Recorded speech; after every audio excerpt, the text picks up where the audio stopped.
Se você não cumprimentou ninguém ainda esta noite, que você possa cumprimentar esta pessoa, dar-lhe uma palavra de bênção, uma palavra que abençoe. Se você não conhece ainda a pessoa, apresente gentilmente pelo seu nome, seu próprio nome, para que a pessoa possa então conhecer-te, conhecer um pouquinho de você. Nesta noite, eu gostaria de compartilhar um texto que se encontra no 7º livro da Bíblia, o livro dos Juízes de Israel, capítulo de número 7. Então, você possa procurar o texto na sua Bíblia, e a você que nos visita, que não tem uma Bíblia, você também pode acompanhar o texto que se encontra na tela, que está projetada a todos neste local. Podemos fazer a leitura do texto inicial de pé, aqueles que puderem ficar de pé. Vamos ler o texto que segue, Juízes, capítulo número 7, versículo de número 2, no qual nós lemos: Disse o Senhor a Gideão: É demais o povo que está contigo, para eu entregar os midianitas nas suas mãos.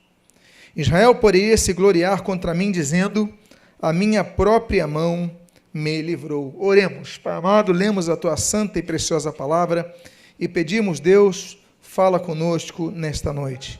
E o que nós pedimos, nós o fazemos agradecidos em nome de Jesus. Amém e amém. Pode tomar o seu assento. Costuma-se dizer que o livro dos Juízes, o 7º livro da Bíblia, é o livro mais violento da Bíblia. É um livro que há muita matança, um livro que há muita morte. É um livro, por exemplo, que já inicia no primeiro versículo falando sobre a morte de alguém, no caso de Josué, o sucessor de Moisés. O livro, então, transcorre a partir da morte de Josué, e se nós temos um bom exemplo de Josué, bons exemplos na vida de Josué, um homem que foi muito leal a Moisés, um homem que foi muito correto, um homem que foi um braço direito, um sustentador, mas se nós tivermos que dar um mau exemplo na vida de Josué, o mau exemplo se dá no fato de que ele não preparou a liderança que havia de sucedê-lo. Moisés preparou Josué durante anos.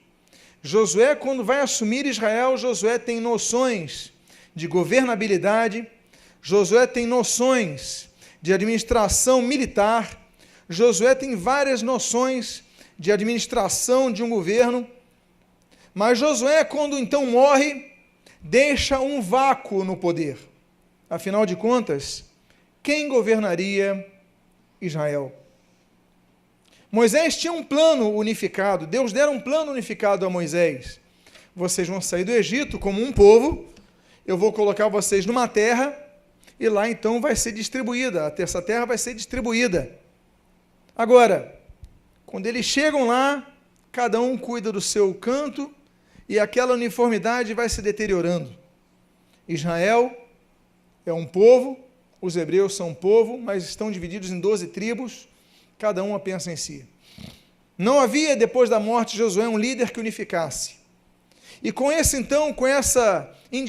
individualismo das tribos, ficava mais fácil que os adversários chegassem e começassem a ocupar terreno, o terreno que foi invadido.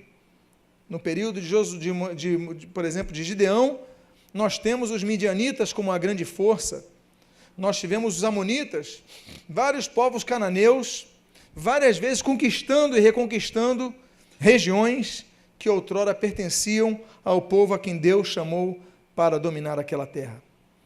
O livro se chama o livro dos Juízes, não porque estamos falando de juízes togados, não estamos falando de pessoas que cursaram direito, nada disso. São líderes que se põem como juízes porque eles, por causa das vitórias que eles têm contra os inimigos, eles ganham autoridade moral sobre o povo para que pudessem julgar o povo. Então nós temos uma lista de vários juízes. Nós temos, por exemplo, da listagem, nós temos Otoniel, começa com Otoniel, a Bíblia diz que ele foi cheio do Espírito Santo. Nós temos, por exemplo, Eude, que governou 80 anos, nós temos Sangar, que governa pouco tempo, nós temos Gideão, que aparece na história, nós temos Abimeleque, nós temos Tola, nós temos Jair, nós temos Jefté, nós temos Sansão, nós temos Eli, nós temos Samuel. São vários juízes que Deus levanta, isso para não falar de Débora, junto com Baraque, são vários juízes que Deus levanta para governar Israel. O livro dos Juízes mostra, então, que nas várias ocasiões que o povo tinha uma vida com Deus, eles tinham paz. Mas quando estavam numa vida muito tranquila, começava a dar as costas para Deus, então via o juízo através de outros inimigos. O contexto que nós lemos aqui, nós vemos um contexto muito interessante. Deus chamou um homem, cujo apelido, o nome dele é Gideão, mas o apelido era Jerubaal. Era um homem que vai ser levantado para destruir os altares de Baal, os altares do deus cananeu, chamado Baal. Era o deus da chuva, o deus dos relâmpagos. Era um deus muito cultuado em vários locais, não apenas em Canaã, mas em vários outros locais, porque a agricultura, a sociedade era muito agropecuária, necessitava muito de chuva, então eles clamavam muito para Baal. Diz os estudos das regiões comparadas, dizem que Baal dormia por 6 meses, exatamente no período da seca. Então, ele dormia um sono muito profundo, e para acordá-lo se fazia um culto com muitos tambores, com muitas trombetas, um culto muito barulhento para que ele acordasse. Tanto é que no Monte Carmelo, quando estamos ali com os Baalins, o próprio profeta Elias, ele vai falar de maneira até irônica, olha, falem mais alto, gritem mais alto, para ver se ele acorda, ele deve estar dormindo, por quê? Porque esse era o conceito. Então, quando Baal, ele acordava, ele acasalava com a sua consorte, e nesse acasalamento vinha a chuva sobre a terra, e por causa disso, então, ele era tão cultuado. Pois bem, não viemos aqui para falar de Baal, mas estamos dando um contexto do fato de que Israel, muitas vezes, por causa da seca, começava a voltar-se a Baal. Por causa de outras necessidades, começava a voltar-se para outros deuses. Por passar por dificuldades, muitas vezes, pessoas que servem ao Senhor começam a desanimar de frequentar a igreja, começam a desanimar a oração, começam a fraquejar em sua fé, porque estão passando por momentos difíceis. E muitas vezes, quando vencem esses momentos, se lembram de sua força, se lembram de tudo, só não se lembram que é o Senhor que concede a vitória. Esse texto, nós vemos então, depois que Gideão faz a prova a Deus, aquela questão do novelo molhado, do novelo seco, Deus então o chama e diz o texto que nós vamos reler agora, do versículo 2. Eu quero falar das 3 fases da vida, da vida para a vitória, e dos 3 instrumentos que nós devemos usar. Nessa primeira fase é a chamada fase de preparação para a batalha. Diz esse versículo 2 que nós lemos e agora vamos reler. Disse o Senhor a Gideão: é demais o povo que está contigo para eu entregar os midianitas nas suas mãos. Israel poderia se gloriar contra mim, dizendo: a minha própria mão me livrou. Deus, muitas vezes, nos impõe limites para trabalhar em nosso caráter. Deus, ele não aproveitou, me permitam aspas nessa expressão, a força que Gideão tinha. Ele tinha muita gente disponível para ir para a batalha. Deus falou: olha, tem gente demais. Porque Israel poderia se gloriar dizendo: a minha própria mão me livrou. Há momentos que nós percebemos em nossa vida que daqui a pouco, onde estão nossos amigos, onde estão nossos apoios, onde estão as pessoas que nós podíamos contar, e naquele momento de tanta dificuldade nós vemos, estamos sozinhos. Não tem ninguém para me ajudar agora. Então eu estou perdido, eu estou aflito, mas é nesse momento, muitas vezes, que você se aproxima de Deus. Quantos aqui se aproximaram de Deus, como diz o ditado, o jargão evangélico, não pelo amor, mas pela dor? Quantos se aproximaram de Deus quando estavam se sentindo sozinhos, debilitados, isolados, fracos? Quando estavam no meio do deserto, Deus delimitou, Deus falou, não quero todos, eu quero que tenha um grupo menor. Muitas vezes Deus permite que você vá para o deserto, muitas vezes Deus permite que você passe por uma situação que você se vê sozinho numa circunstância. Ah, mas meu pastor não está do meu lado, meu discipulador não está do meu lado, o diácono não está aqui, o irmão de oração não está aqui, eu estou sozinho. Então eu não consigo, mas é nessas horas que Deus quer que você se aproxime dEle, que você busque ao Senhor, para que você entenda que a tua vitória não veio pela tua força, nem veio pelos teus amigos, mas veio do Senhor. E a primeira fase, então, essa primeira fase da preparação continua no versículo 3, quando nós lemos, apregou-a, pois, aos ouvidos do povo, dizendo, quem for tímido e medroso, volte e retire-se. E então, voltaram do povo 22.000 e 10.000 ficaram. Havia 32.000 pessoas em condições de lutarem aquela batalha. Um exército de 32.000 pessoas não é um exército pequeno, também não é um exército grande, mas tem um bom para aquele contexto, para aquela época, para a população da época, era um exército temerário. As pessoas viam 32.000 homens preparados, dispostos para a batalha. Opa! E Deus fala assim, não, manda os medrosos e os tímidos que saiam. E diz a Bíblia que dos 32.000, 22.000 saem, ficam 10.000. Amados irmãos, se o Ibope perguntasse, como ele eventualmente o faz, qual a sua religião? Muitos diriam, eu sou evangélico. Ora, por que você é evangélico? Porque você frequenta uma igreja. Muitos vão dizer que são evangélicos porque um dia frequentaram a igreja, ou porque um dia foram batizados numa igreja. Sou evangélico. Mas se nós formos espremer, quantos têm uma vida com Deus, esse percentual cairia em muito, como caiu o número de soldados disponíveis a Gideão. Por quê? Porque ele falou dos tímidos e dos medrosos. Ali falou de pessoas que elas não detêm a ousadia que a fé exige. E, meus amados irmãos, cristão não é o que frequenta a igreja, é o que vive uma vida de fé. A Bíblia diz em Romanos capítulo 1, versículo 17, o que Paulo escreve nesse texto, ele ecoa ao texto do profeta Abacuque no capítulo 2, versículo 4, quando o autor sagrado assim diz que o justo viverá pela sua fé. O que nos caracteriza é a nossa fé. Se nós temos fé, nós oramos com fé. Se nós temos fé, nós andamos em fé.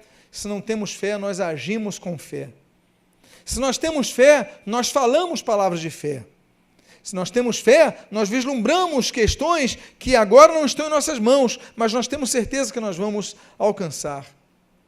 Ter uma vida de fé, então, não é ter uma vida de crença, mas ter uma vida de experiências. Porque muitos têm crenças, mas no momento do conflito abandonam suas crenças, desistem, desanimam. Deus fala, Gideão, você tem 32.000 soldados, mas quem não tiver com coragem, quem não tiver com ousadia, quem tiver muito desanimado, sai do grupo. Sabe por quê que Deus fala isso? E você nota que 2/3 saem porque as pessoas com medo contagiam as pessoas de fé. É contagioso. Deus manda tirar porque a pessoa que tem medo, ela desanima a pessoa que não tem medo. E muitas vezes Deus permite que haja separações em nosso convívio, que nós percamos muitas vezes a convivência com determinadas pessoas, e você não entende, mas é Deus agindo em prol da sua vida.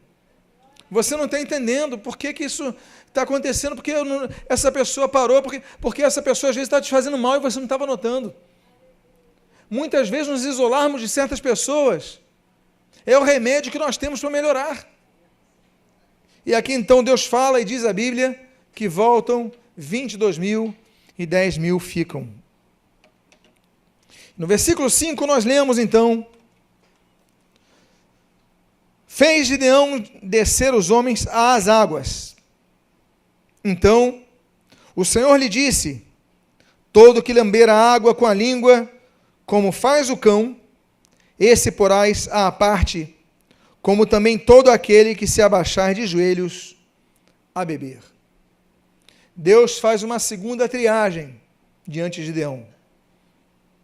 Ele fala o seguinte: olha, estão todos com sede, ali tem um ribeiro, tem um rio, tem um riacho. Gideão, você vai ficar olhando para cada um. Quem se agachar para beber a água olhando para baixo, você separa, você fala, sai do grupo. Por quê? Porque eles estavam em guerra. Se você está em guerra, você não pode beber a água olhando para baixo, você tem que beber a água olhando para frente. O que isso nos ensina? Isso nos ensina que muitas vezes nós somos pessoas com fé, como era o grupo dos 10.000, mas apesar disso, nós somos pessoas que relaxamos no momento que nós não podemos relaxar. Muitos perdem a batalha na sua vida espiritual, porque dormem na hora que não podem dormir, porque relaxam na hora que devem estar atentos. E aquele que tomava água olhando para baixo, ele é retirado do grupo, só ficando aqueles que estavam tomando água olhando para frente, atentos. Deus, a Bíblia mostra que esses homens eram corajosos, os medrosos tinham saído, os tímidos tinham saído, os que não tinham convicção nem desejo de estar na guerra tinham saído. Esses homens eram corajosos, mas não eram aptos, porque coragem não é tudo. A fé nos salva, a fé transforma a nossa vida, a fé nos faz ter a vida eterna, mas tem muita gente que tem fé que cai no pecado. A pessoa tem fé, evangeliza, prega, canta, toca, trabalha na igreja e daqui a pouco está tendo um caso.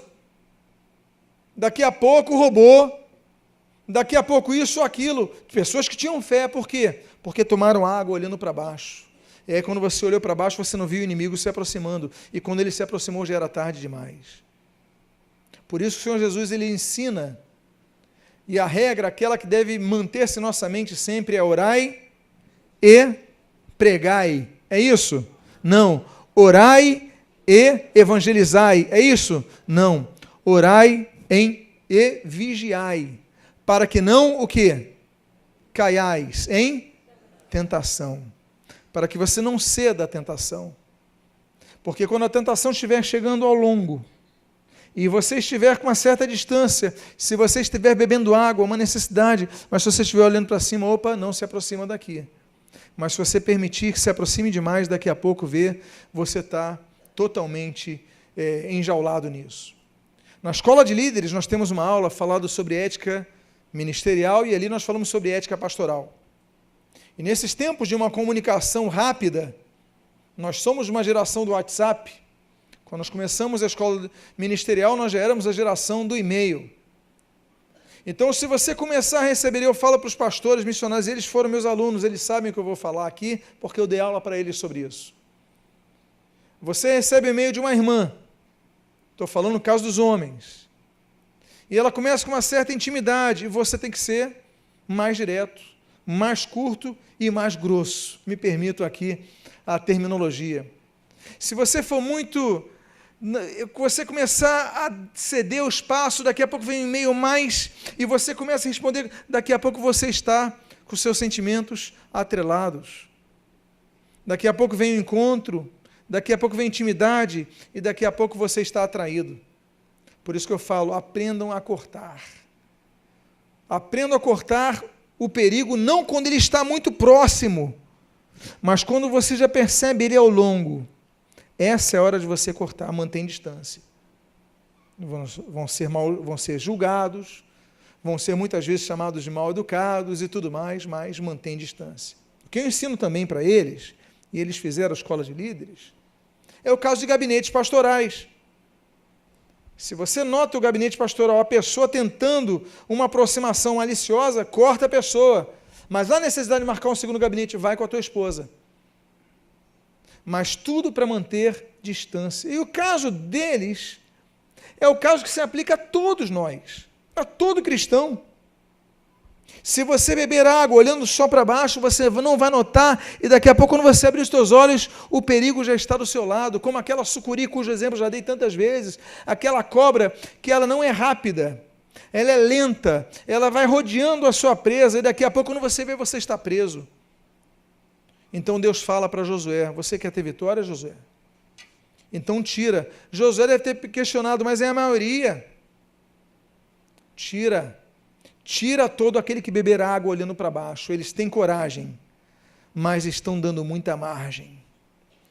Próximo texto que nós vamos ler está nos versículos 6 e 7. Quando assim é registrado, que foi o número dos que lamberam, levando a mão à boca, 300 homens. E todo o restante do povo se abaixou de joelhos a beber a água. Então disse o Senhor a Gideão: com estes 300 homens que lamberam a água, eu vos livrarei, e entregarei os midianitas nas tuas mãos, pelo que a outra gente toda se retire, cada um para o seu lugar.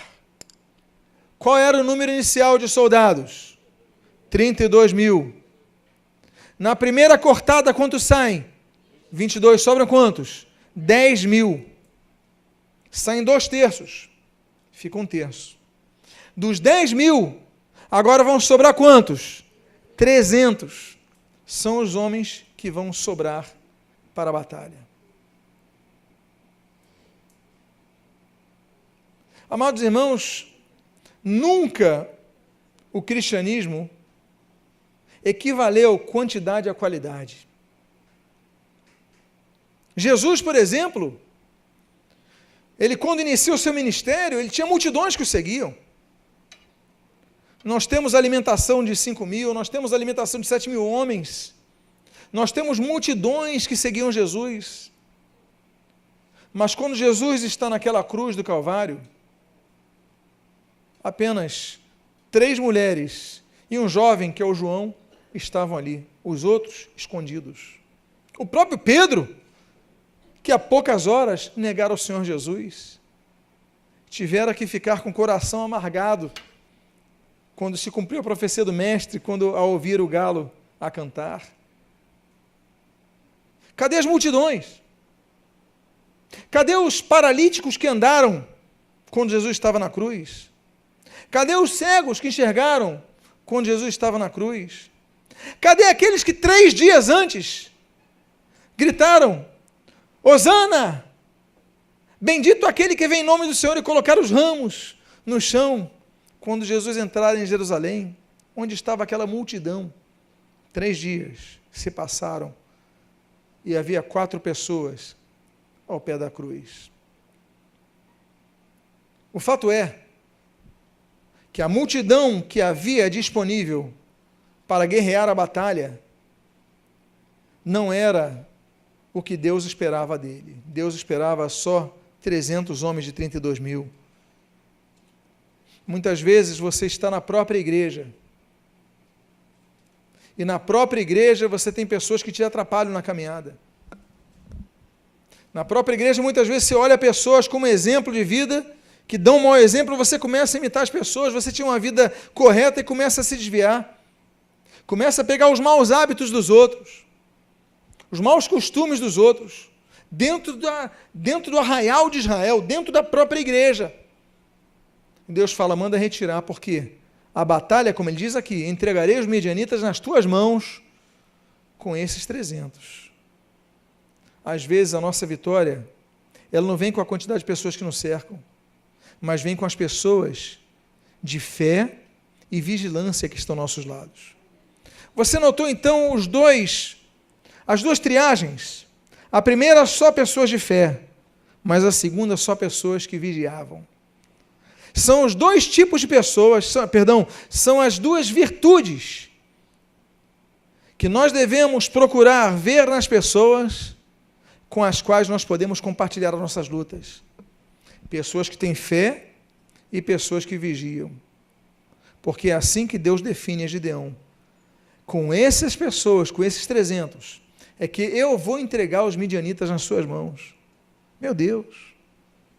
300 pessoas, um exército, 300 pessoas. 32 mil? Tá bom, bom número. Mas 3 mil? 10%? Eu falei 10%, eu estou falando 1%, não é isso? Eu tinha falado errado, me desculpe a conta. Mas com 10%, 3 mil, já seria um exército pequeno. Agora, 300? Eu imagino que Gideão ficou preocupado. Eu ficaria preocupado. 300 é um esquadrão suicida. 300? O que é 300 para ganhar uma batalha? Mas Deus eliminou a maioria para que ele tivesse a experiência de entender que é Deus quem vence as batalhas que nós não podemos vencer. Eu falei da primeira parte, que a primeira parte dessa batalha é a parte da preparação. Agora nós vamos à segunda parte na batalha, porque não adianta você se preparar se você não se organizar. Então a segunda parte de qualquer batalha é depois de você estar preparado, você se organizar. Porque você se preparou, tem homens de fé, tem armamento, tem equipamento, você tem guarnição, você tem comida, você tem tudo. Mas espera aí, para onde nós vamos? Tem que haver uma organização, tem que haver uma estratégia. E aí nós vamos para o versículo 12. Quando nós lemos, os midianitas, os amalequitas e todos os povos do Oriente cobriam o vale como gafanhotos em multidão, e eram seus camelos em multidão inumerável, como a areia que há na praia do mar. Deus diminui e o adversário aumenta.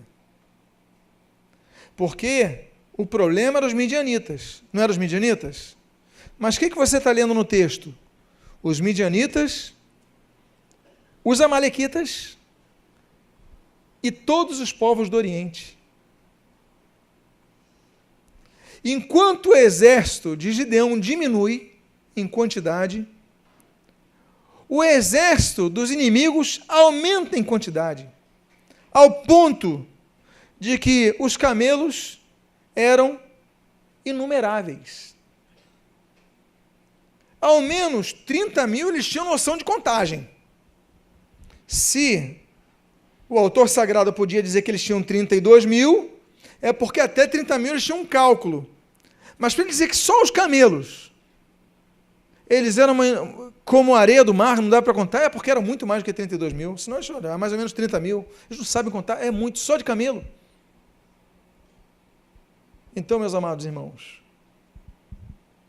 muitas vezes nós notamos que quanto mais você está obedecendo a Deus, parece que mais os inimigos estão aumentando na sua vida. Você não entende. Senhor, eu estou te obedecendo.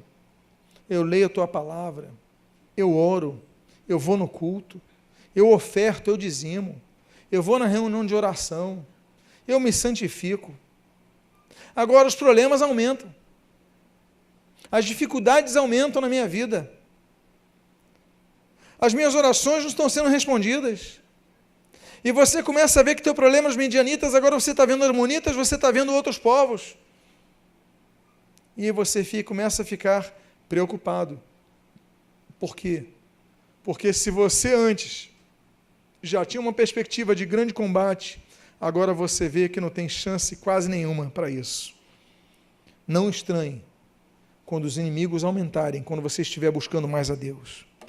No versículo 16, nós lemos: então, repartiu os 300 homens em 3 companhias, e deu-lhes a cada um nas suas mãos trombetas, cântaros vazios e tochas neles.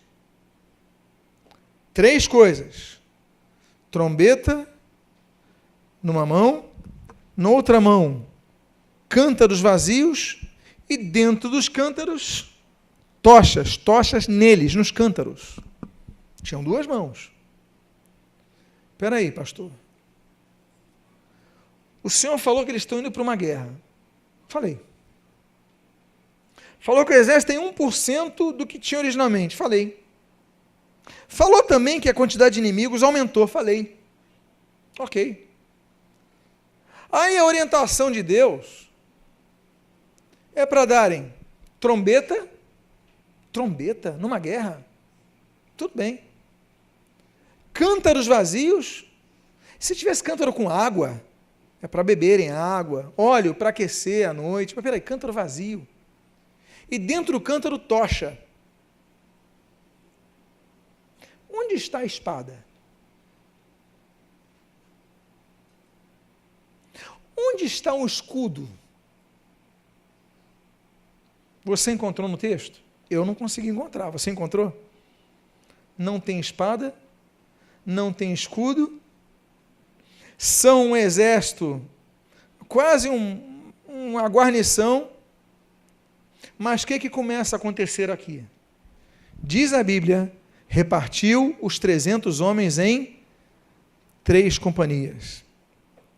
Nós devemos nos organizar para vencer a batalha. Organização. Amados irmãos, quantas coisas nós perdemos porque não somos organizados? Pessoas perderam emprego porque perderam a hora de acordar para a entrevista. Eu não vou perguntar se já aconteceu com alguém aqui não, porque vai ficar constrangedor. Mas já pode ter acontecido. Às vezes nós vemos reportagens no jornal sobre prova do vestibular, prova do Enem. Aí eles pegam as pessoas que chegam quando o portão fecha. Já viram essas entrevistas? Olha, vamos filmar aqui, tem um jovem correndo, aí o cara fechando o portão, aí a pessoa começa a chorar. Ah, mas o ônibus atrasou. Mas você tinha que ter previsto isso. Quantas pessoas perdem o voo no avião, porque elas calculam, não, daqui para o aeroporto eu vou gastar 40 minutos. Só que elas não contabilizam que o pneu do seu carro pode furar, nem que o pneu de um cara que está na frente pode furar e trazer trânsito. Não prevê uma blitz, não prevê uma poça d'água numa chuva. Ela calcula que o tempo vai estar tranquilo, tudo bem. Aí perde o avião, chora, ainda processa a companhia aérea. E perde. Porque no contrato já prevê isso. Por quê? Desorganização. Organização exige disciplina.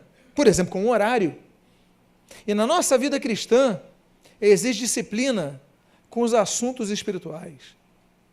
O Senhor Jesus, ele ensina, olha, buscai, pois, em primeiro lugar, o reino de Deus e a sua justiça, e as demais coisas serão acrescentadas. Organização. Prioridades. Buscai, pois, em primeiro lugar, prioridade. O reino de Deus e a sua justiça, e as demais coisas vão ser acrescentadas, elas vão vir para a pessoa que é organizada. A disciplina cristã exige de nós uma disciplina para a oração, exige de nós uma disciplina para a leitura da Bíblia, exige de nós uma disciplina para congregarmos na igreja.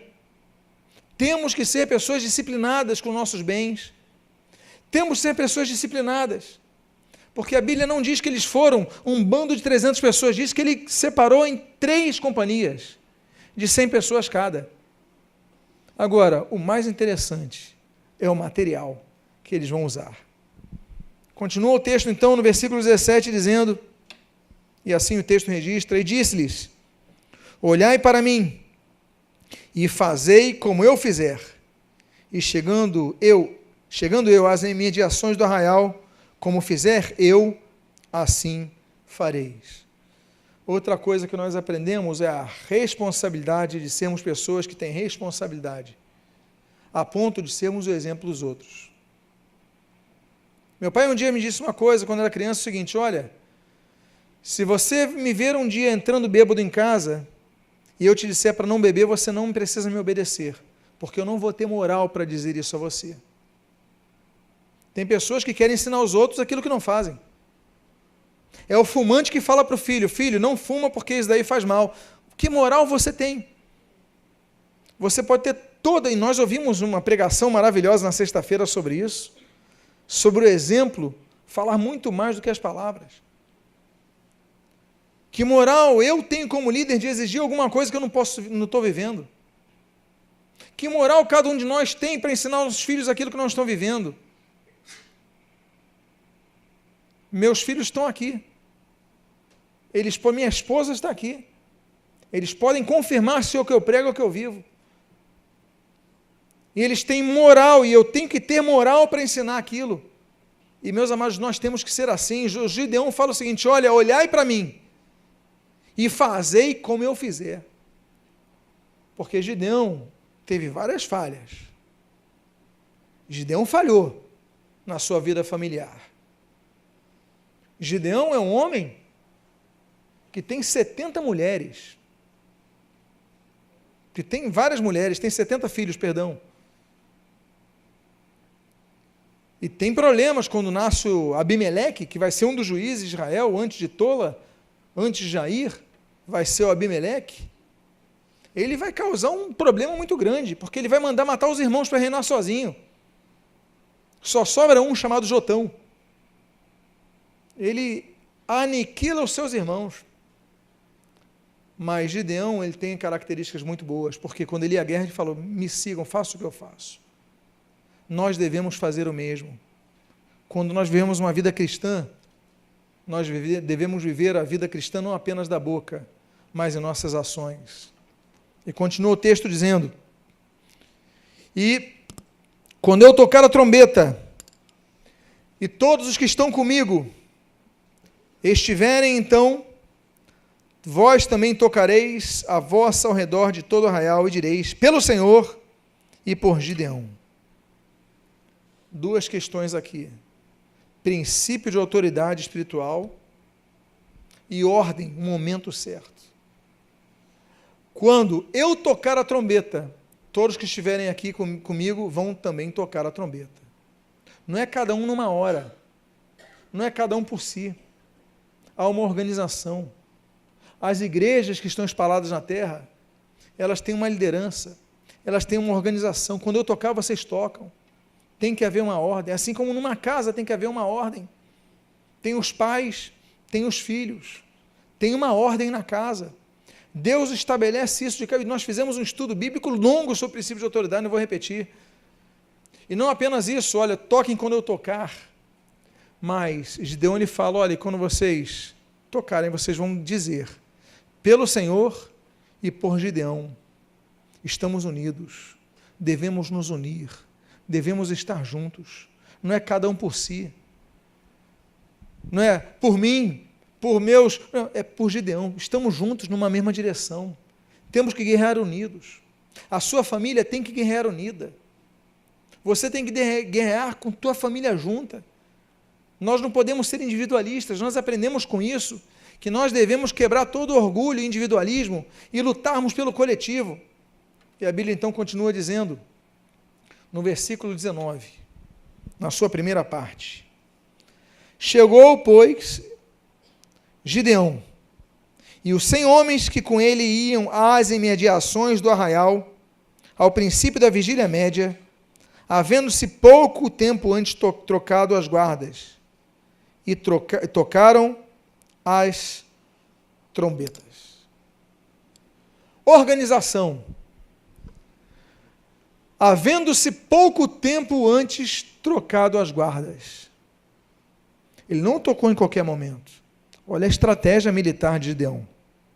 Quando trocar a guarda, está saindo um grupo que está cansado, dos inimigos estão cansados, ficaram em guarda várias horas, eles estão indo dormir, e logo está vindo um grupo que ainda está relaxado demais, não está atento no trabalho, estão vindo, estão conversando, comeram agora. Esse é o momento de nós atacarmos. Há vitórias nossas que exigem de nós inteligência. Tem pessoas que querem evangelizar o marido. O meu marido não quer aceitar Jesus, não quer vir para a igreja e tal. Minha irmã, como é que... estava na final da Copa do Mundo, eu fiquei na frente da televisão evangelizando ele não queria me ouvir. Como é que você vai ganhar esse marido? Ele vai falar: sai daí. Aí, O que você falou para ele? Falei, você continua assim, vai para o inferno. Tem que ter sabedoria, tem que saber a hora certa. A Bíblia diz que é momento de falar e é momento de calar. Às vezes você quer evangelizar o patrão, os colegas de trabalho, no meio do expediente, você vai ser mandado embora, daqui a pouco está falando, fiquei desempregado. Por quê? Porque você não agiu certo.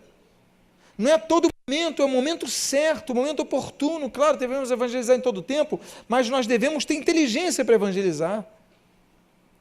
Então não é no final da Copa, não é no final do campeonato que o teu time está vendo lá, você está vendo o teu time, você está... Vamos conversar uma coisa, vamos conversar um assunto sério? O teu marido vai falar, você está brincando comigo. Nós devemos ter inteligência.